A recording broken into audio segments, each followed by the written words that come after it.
The enduring power of the streets of San Francisco lies in its understanding that crime is rarely an interruption of ordinary life, but rather its culmination. And when examined under the thematic framework of Till Death Do Us Part,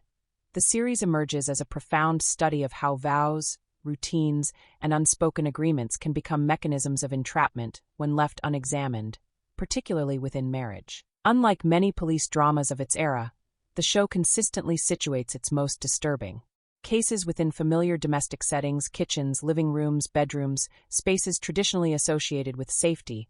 thereby forcing viewers to confront the unsettling possibility that intimacy itself can magnify danger. The detectives do not merely investigate acts of violence but the histories that incubate them. And this narrative patience allows the audience to witness how small compromises accumulate into irreversible outcomes. Inspector Stone's demeanor is central to this approach, as his calm, almost weary attentiveness suggests a man who understands that judgment delivered too quickly obscures truth, and his interactions with spouses involved in fatal incidents often feel less like interrogations than reckonings, moments where individuals are forced to confront not only what they did, but what they tolerated over time.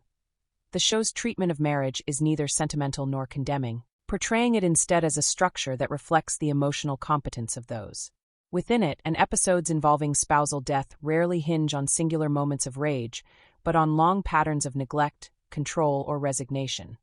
This is where the title Till Death Do Us Part acquires its most unsettling resonance, implying that death is not the end of commitment, but its logical extreme when endurance replaces engagement. Comparing the streets of San Francisco with other crime series reveals how unusual its moral texture is,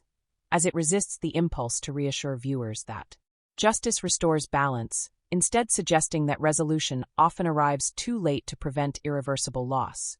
As someone who has revisited the series across different stages of life, I find that its impact deepens with age, as the stories shift from cautionary tales to reflections of lived experience, particularly regarding the quiet ways people become trapped in roles they no longer recognize. The partnership between Stone and Keller reinforces this theme, demonstrating a model of commitment grounded in respect and adaptability rather than obligation, and when their paths diverge, the separation feels earned rather than tragic, offering a counterexample to the marriages that collapse under the weight of unexamined vows.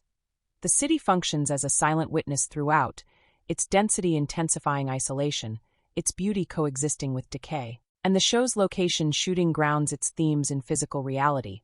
reminding viewers that these stories are not abstractions but possibilities embedded in everyday life.